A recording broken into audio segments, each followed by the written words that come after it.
करण्यासाठी मी सहाय्यक पोलीस निरीक्षक सहदेव खेळकर साहेबांना विनंती करतो. माननीय विजय कुमारजी लाभसेटवार साहेब यांचं स्वागत करण्यासाठी मी लाभसेटवार साहेबांचं स्वागत करायचं आहे. त्यानंतर यांचं स्वागत करण्यासाठी मी स्वागत करायचं आहे.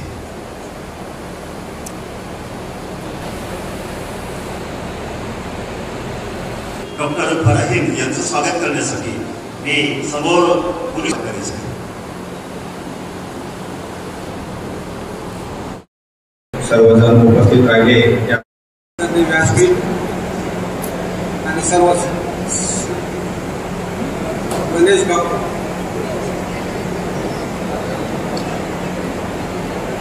आपण डीजे एकदाच वाजत असतील तर त्याचा काय परिणाम होईल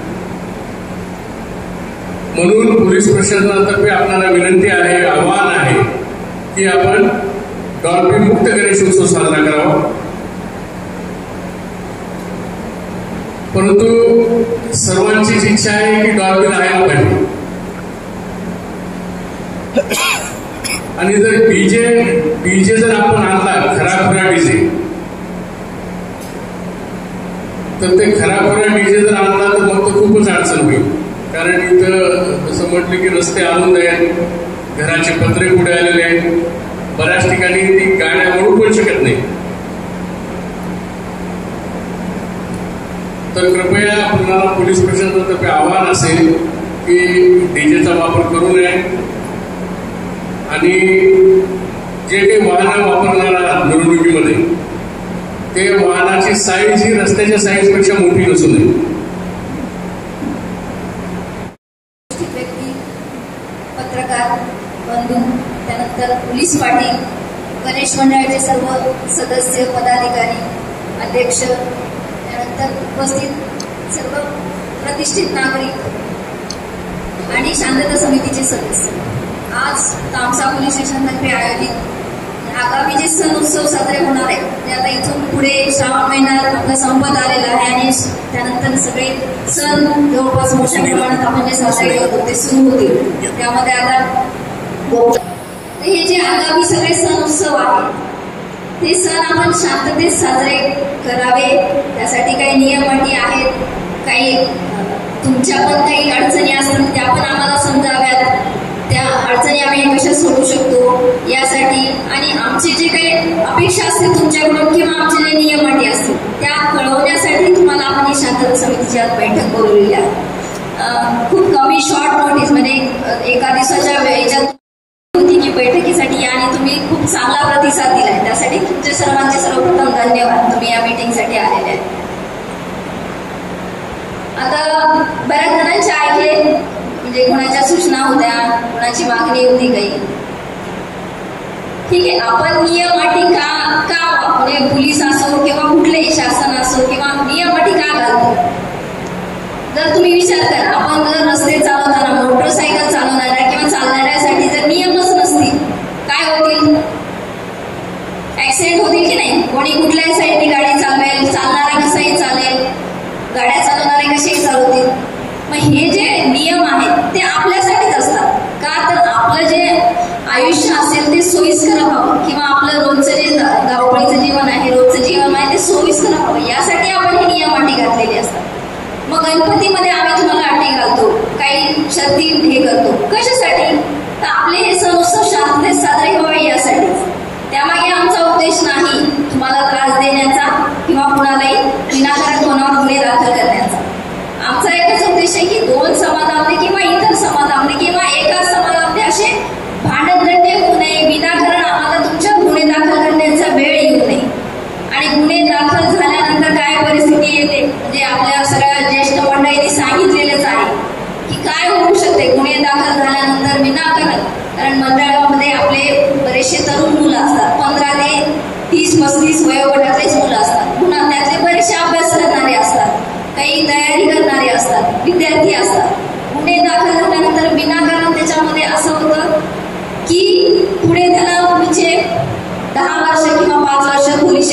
सण आला की चक्रा मारणं आलं, मग त्याला आम्ही हद्दपार सुद्धा करतो.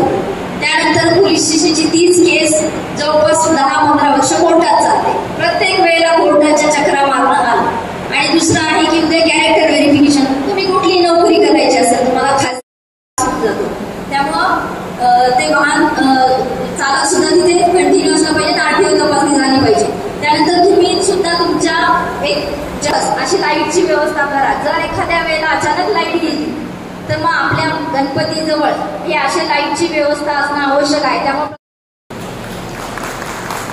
यानंतर या तालुक्याची बुलंद, त्याचबरोबर राष्ट्रवादीचे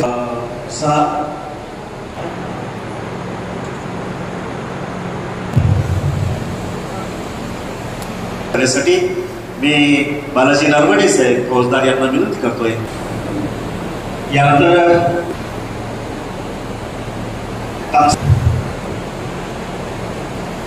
स्वागत केलं.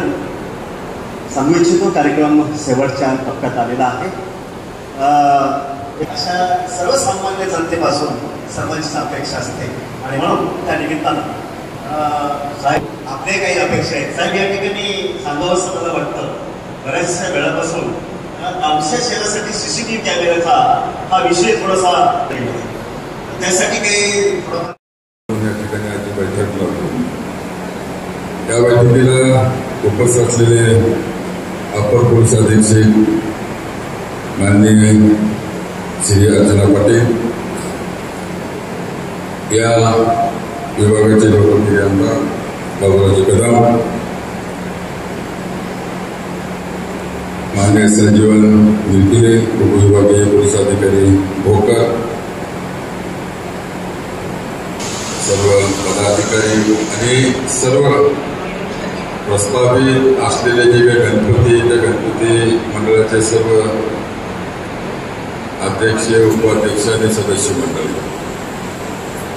बांधवांनो, आपल्याला दरवर्षीप्रमाणे याही वर्षी गणेशोत्सव मोठ्या साजरा करायचा आहे. आता साजरा काय करायचं नाही. विजेचा तार, ते बोर्ड असतो, ते खोपडी दिलेली असते, त्या खाली असे एक टिपका राहते, त्याच्यावर एक मुंडका असते, धोका हात लावून, म्हणजे अशा सूचना पोलिसांना आपल्याला या ठिकाणी दिलेल्या आहेत.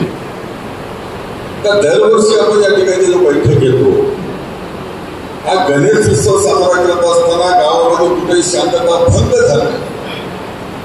या गावातल्या कुठल्याही समाजाची व्यक्ती असो, कुठलाही समाज बांधव असो, भगिनी असो, तिला आपल्याकडनं कुठल्याही प्रकारच्या मंडळाकडून विजा झाली नाही पाहिजे, त्रास झाला नाही पाहिजे, तिथं कुठेतरी मन दुखवलं नाही पाहिजे, ही आचारसंहिता आपल्याला या ठिकाणी तंतोतंत पाळायची. आज पोलीस प्रशासनाच्या माध्यमातून ज्या ठिकाणी जे बैठक घेतल्या जातात, वारंवार आपल्याला मार्गदर्शन या ठिकाणी केलं जातं. असे भारतीय संस्कृतीचे सणाला सुरुवात होते आणि त्योहार म्हटलं त्याच दिवशी नेमकी लोकांना नशा पाहिजे.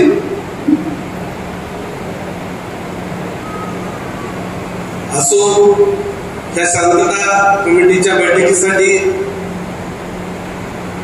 आवर्जून उपस्थित असलेले आमचे ज्येष्ठ मार्गदर्शक, ज्यांनी हातगाव आणि हिमायतनगर विधानसभेवर 15 वर्ष सतत राज्य केलं आणि 5 वर्ष हिंगोली लोकसभेवर,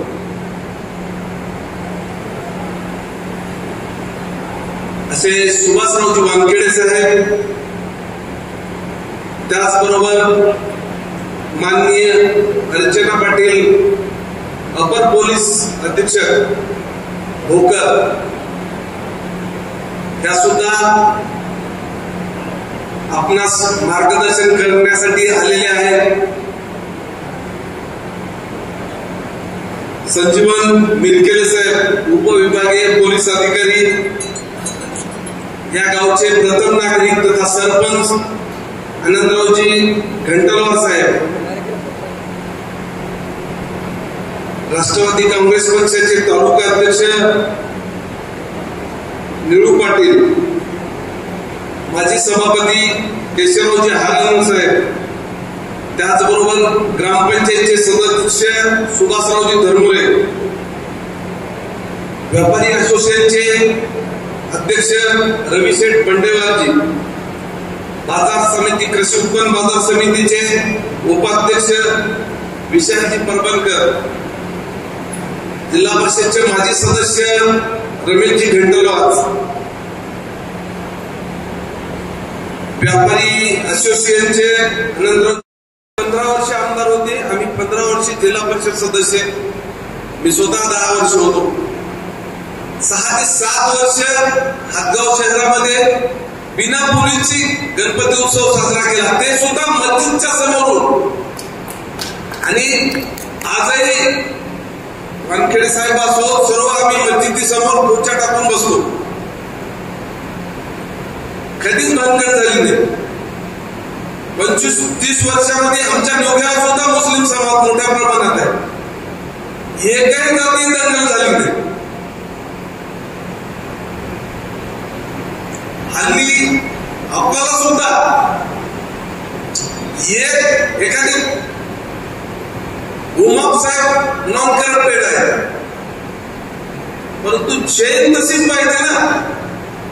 सुधारणा एका साखळी, ही खालची साखळी आहे.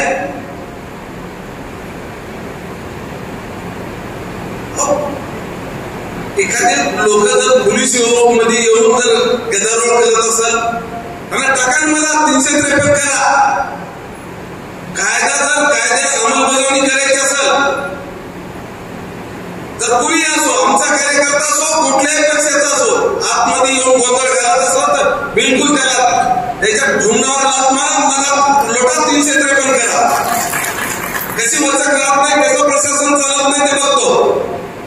सगळ्या छोटे छोटे धुऱ्याची बाणं झाली की मला टाकतात. दंडे मारायला मोकळे सोडतात. अवैध दंडे करायला मोकळे सोडतात. बाजूला मुलींची वचक कमी झालेली आहे, मान्यच करायला लागेल.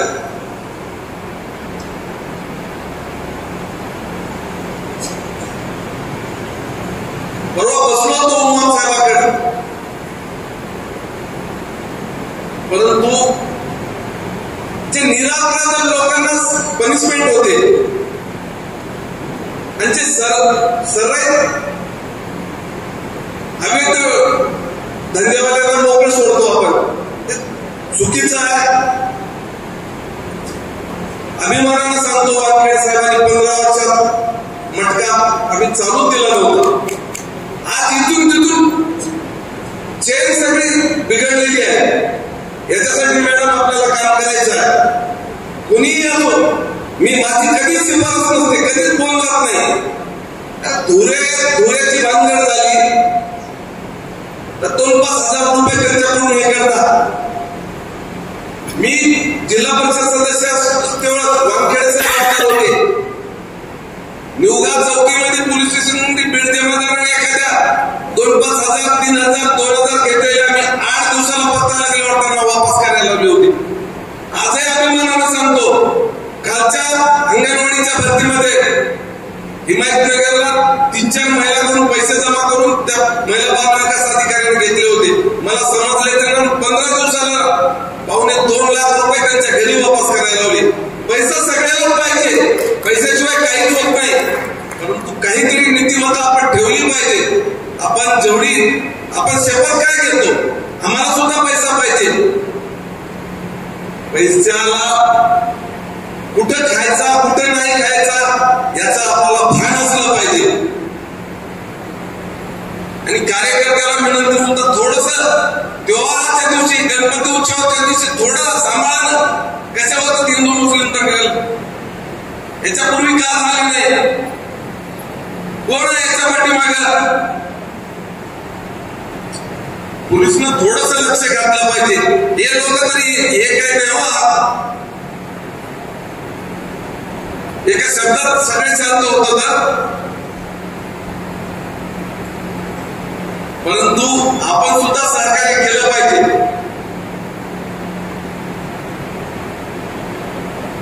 बाकी कधीच न पिणारा माणूस त्योहाराच्या दिवशी, एखाद्या सणासुदीच्या दिवशी, सणावाराच्या दिवशी दारू घेऊन नशेत राहतोय. म्हणजे हे कुठलं होतं काय, आपण कुठं चाललो, सगळा ऱ्हास होत चाललेला आहे. आणि याला लोकप्रतिनिधींच्या पेक्षा सुद्धा पोलीस प्रशासन मनात आणला तर काही करू शकते, परंतु मनात इच्छा पाहिजे. आम्ही सांगितलं बाबा असं असं चालू आहे, परंतु तेवढ्यावर नाही होत. ठीक आहे, दारू हे उत्पन्नाचं साधन आहे. सगळे शासनाला यांच्यापासून उत्पन्न होते. कोविडच्या काळात सुद्धा उत्पन्न झालं, परंतु त्यांना जिथं दुकान आहे तिथं मान्यता दिलेली नाही. आपल्याकडे एक म्हण आहे,